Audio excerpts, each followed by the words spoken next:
Okay, so we're gonna fold it in half like that. Okay, and then we're gonna put the edges, together, and then we're not gonna fuck with the rest of it. We're just gonna same thing like everything else. Stitch the sides down. Huh? Are you gonna stitch the sides or no? Well, yeah, but we're gonna lock it. Okay. So now I want to explain just a couple of things real quick. One thing is that you're gonna sew this at either 3/4 or 1 inch. Okay, I'll just do Okay. it 3/4. Okay, but what you're gonna do, 3/4, 3/4. as example, you're gonna sew it to around about right here. Wait, no, look, he's blocking me. And then you're gonna stop. You're gonna lock it. So you're gonna lock it in the beginning, and then you're gonna lock it right there. And then if you're Hold at on, let me three see. quarters, So about a pinky. okay. So if you're at 3/4, okay, and then you lock it right here, and then you're gonna stop. And then what you're gonna do now? Look, when you're pulling the fabric, okay. So so this is what you're gonna do. You're gonna lock it in the beginning, and then you're gonna go right there, and then you're gonna lock it, and then you're gonna disengage the thread. And then from there, you're gonna take the thread, okay, the thread and the fabric, but the thread, you're not, you don't pulling it over here. You have to pull them together, the thread and the fabric, or the thread if you got this long piece of thread like this. But do not when you pull the fabric, you have to have the thread in there sewn, and then you're pulling everything like that, where you're holding the thread, and you're pulling the thread, and you're pulling the thread so that you could get as much thread in between each stitch. And I'm gonna show you now. Look at this, and this is why. Okay. Now, these are your pants, and I was telling you that I wanted to show you something about your pants.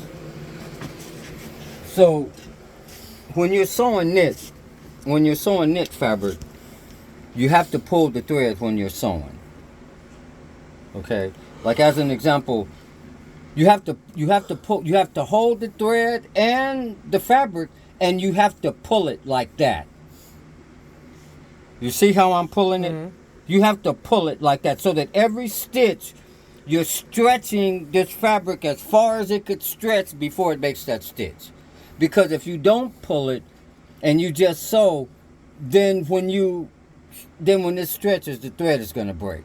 Okay, so what happened when I was sewing, and I'm explaining this, that's why I'm saying you're not only pulling the fabric, but you're pulling the thread where you stitched.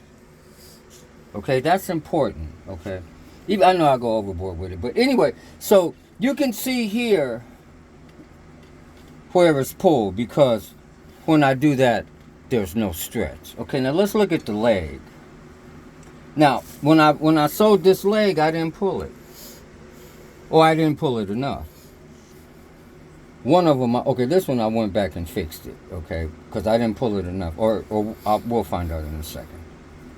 Okay, so here, so far, so good. Okay, so that meant I pulled this one. So this was probably the second one that I sewed. But the first one that I sewed, because you got to sew both sides, I didn't pull it, or I didn't pull it enough. And so what I got, so it's stretched right here. It's stretched right here, but now it's starting to look how it's bunching up. Mm-hmm. Okay, and it's even bunching up more, and I can feel it. I can feel that the thread is trying to pull away from my finger right now. When I do like that, I can feel the thread trying to pull through my fingers. Okay, that's what I mean about pulling it. And when you pull it, you're pulling it so you can you're pulling it as tight as you can so that you're going to get as much thread in the fabric so that later when you go and do like this, it's not going to start bunching up and you're going to get this. Now watch this. So look, so this is how much is bunching up. That means this is how much I didn't pull it. Okay? Now, watch this. So now I'm going to break this thread. And now I'm going to pull it. And because you have to break the thread. But anyway, so that's how much that you had that lost. Now I have to go back and fix that. And so that's easy enough to fix. But does that make sense, what I'm telling you? Yep. Okay. And so right here, because when you make this bag, you have to, after you're gonna lock it, you're gonna lock it, and then you're gonna go and finish locking it about right there. And then after that, you're gonna pull this, and say you're sewing at 3/4. Then you're gonna pull this. Now this is where you use the sewing machine. And you're gonna this part where you hold it, after you lock it, you're gonna pull it to the end of the table right there. You see that? That's around about 3.5 inches. You're gonna pull it to right here. And then from here, then you're gonna put it back at 3/4, because that's what you were doing at first. And then you're gonna lock it here at 3/4. And then you're going to sew it 3/4 for a little bit, but then you're going to slide it and get it to 1/2. Or you could keep sewing it at 3/4. But the reason I always go to 1/2, even if I use 1 inch, is because I always go to 1/2 so I could make the bag with as much fabric as I could. I'm not trying to cut off a bag and make it less. I want to, when I get to the end, I want to, and where they got a little more, okay? We're talking 1/2 inch or something. But anyway, so you disengage the thread, and then you're going to pull it. And see, look, I'm pulling the thread with the fabric. You're going to pull it to right there. And then you're going to do it, okay? And then anyway, so let me fix this real quick. So now I got to go back where it's good. Okay, but this is, and look, if you don't pull it, you can tell because with knit. Because what'll happen is it'll bunch up and do all that what it just did. And then when it does that, what you have to do, you have to pull it and get all the bunch to the end. You have to do what I just did right there. And then when you get to the end, you want to hold this and make it break. Okay? Okay? And then after you make it break, then you come back up here where it's good, around 1 inch back. Now there's 2 ways to lock it. In a way, say I'm putting it about 1 inch back. In a way, you can put it in reverse, and you can start in reverse. Now here I was over 1/2 inch, but I want to get back in here. Down here I could see it's 1/2 inch, but I want to get back to 1/2 inch. But anyway, so that's that. Okay. And then when you're dovetailing, and keep in mind you're sewing a whole bunch of things at the same time. Like if you notice, like I was just sewing this. And so now I finished with that. So now I'm going to sew this.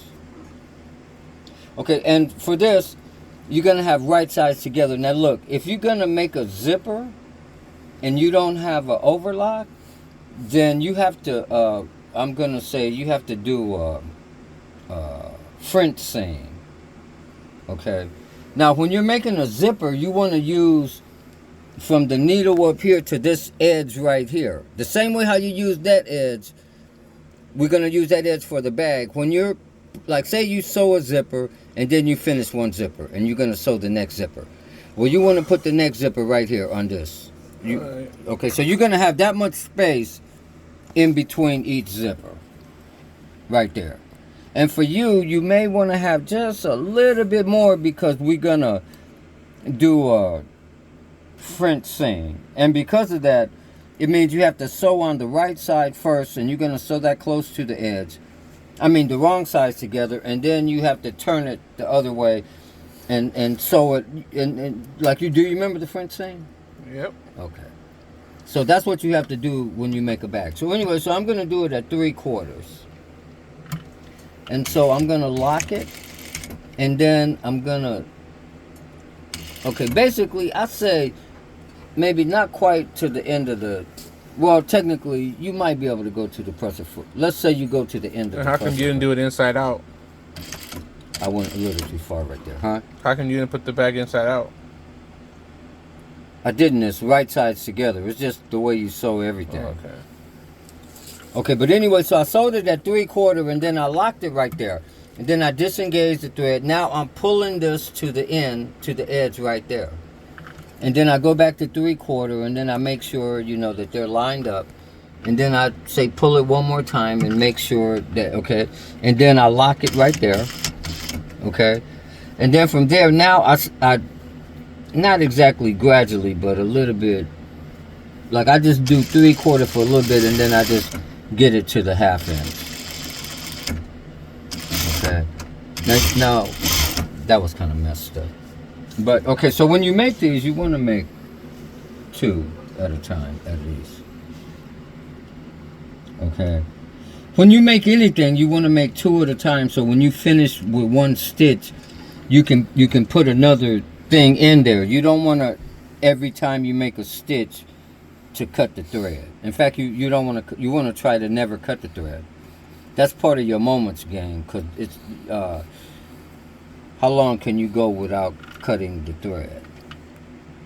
So anyway, so then we're gonna do another one at 3/4. I went a little too far, so I lock it in the beginning. I go almost to the back edge of the presser foot, and then disengage the thread. Make sure. Then I'm gonna pull this to the back, now to the end of the table right there. That's my guide. Okay. Now I'm the one that made this up. Okay, this is my way how I do it. You could do it a different way. This is the more harder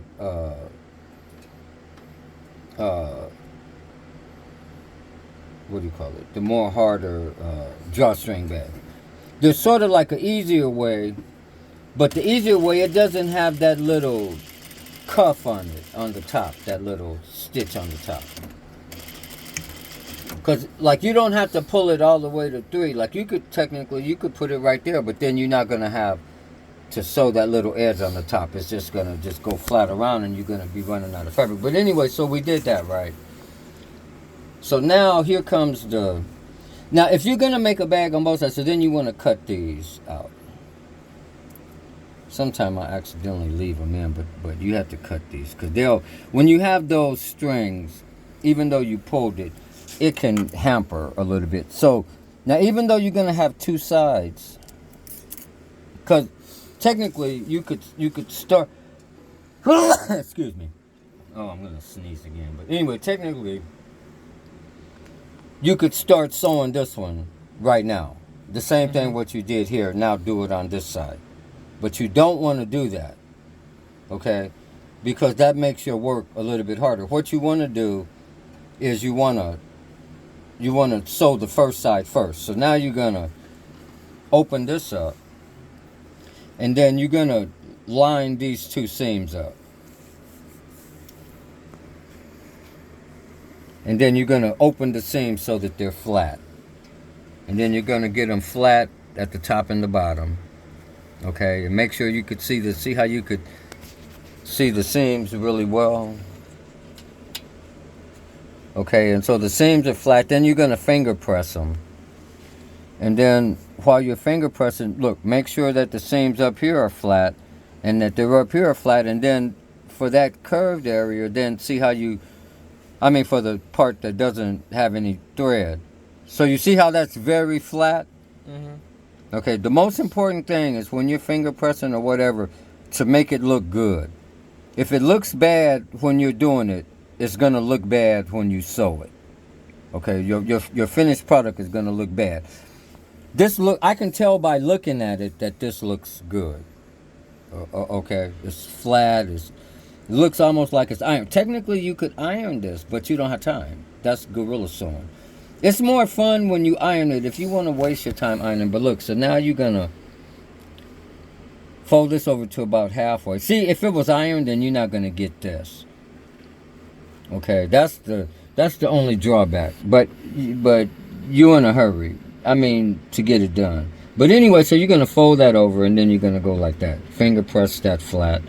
So now you got that, and it looks like that. And then you do the same thing on this side.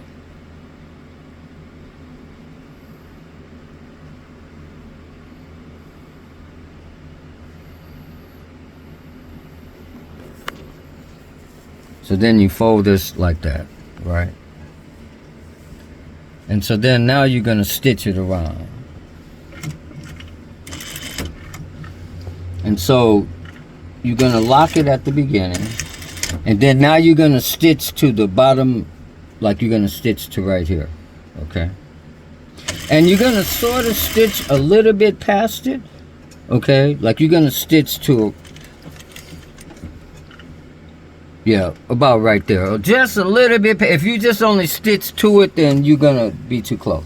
And so then you're going to turn it. Now, what I like to do, and probably a lot of people, they don't, like maybe the companies, they don't do that. But when I'm right here, I stitch this twice.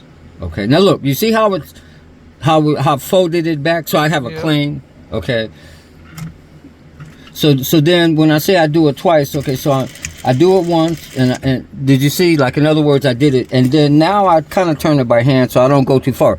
Here I will go too far, so I'm going to use the reverse so I can move the needle so that it goes in just a little bit back. Now I'm going to pivot. Now look, the needle was at 6 o'clock, so you pivot. You can raise the presser foot from between 12 and 3, and at 6 o'clock. You raise the presser foot from 12 to 3 to put fabric in or take it out. And then the only other time that you raise the presser foot will be at 6 o'clock to pivot. Because when you raise the presser foot, it opens up the tension.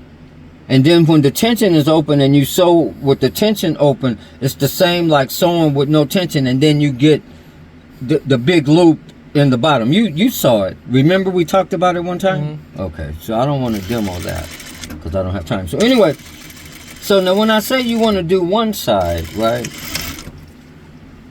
See, you do the first side, and then after you do the, and you see you have two, and then you're going to clip one side clean. Because I'm going to do this one real quick so that I could explain the point, and maybe I'll leave these like a step-by-step for you. But anyway, so here I'm just going to repeat the process, okay? So I'm going to make sure that this is real flat, that I could see the threads, and then I'm going to finger press it, and then come down to where the bottom is, and then I'm going to make sure I can see the threads, and so it goes to right there. So then I'm going to get it real, mostly when you got the top and the bottom good, and then you're going to press the opening, okay? And then from there, you're going to fold this side under. If you want to iron it, it'll make it more fun to sew, okay? I'll be honest, ironing, when you iron it, but it takes a long time. And if you're doing production, you don't want to waste time ironing 100 things when you can just sew it, okay? But anyway, so I folded that one back, and then I'm folding this one back. The reason why I'm doing this is because this can be the step-by-step, so you could see the first step, because if I do the second step, then you're not going to be confused, but you're going to forget maybe.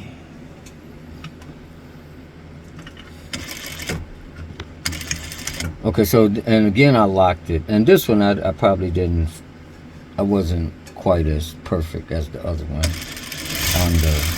But it's still good. And again, I'm going to sew to just a little bit past that.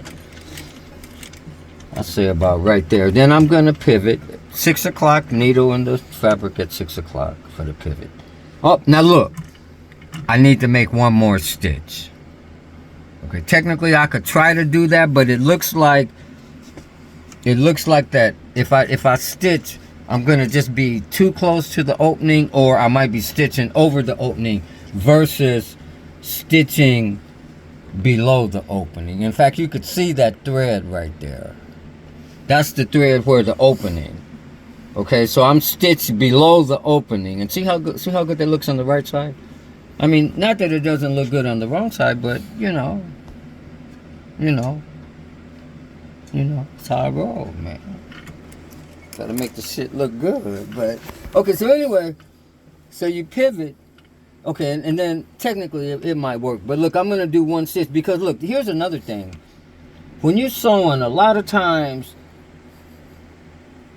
you'll have to make another stitch or go back and make one more stitch or pivot and then go back so you have to get used to that.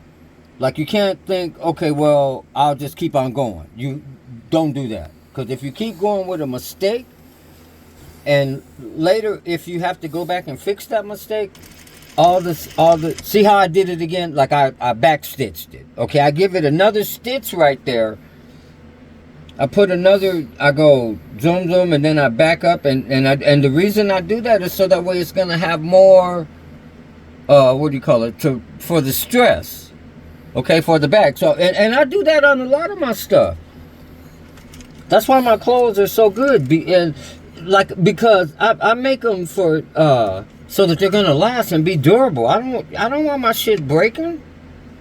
I spent all that money buying the sewing machine and the fabric and 15 years learning how to make patterns and all that bullshit, and then I want to, so.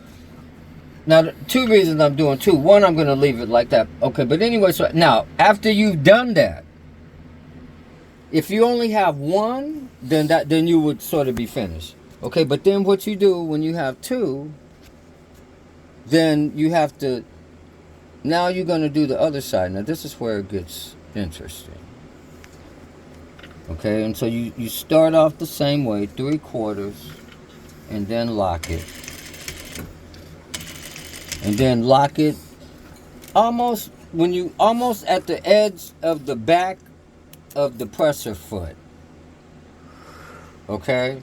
And then from there, you're going to disengage the thread, make the needle go up and start to come down. So you're between 12 and 3, which is the only other time you can raise the presser foot. The presser foot always has to be down. That is so important. And so that's going to be my new thing. Okay, so then you pull it to the back, okay, and then 3/4, then you're gonna lock it, and then same thing. You're gonna go a little bit, but then hurry up and get to 1/2 inch, and then take it 1/2 inch. That way, they're getting an extra 1/2 inch in the bottom of the bag. Because if you was in a company, they wouldn't give you that. Okay, so now that you've done that. Okay, so now what you want to do, okay, you want to cut these. Now you see how I put that extra piece of fabric right there? Because I didn't want to keep sewing that, because I want to keep that as like step 1.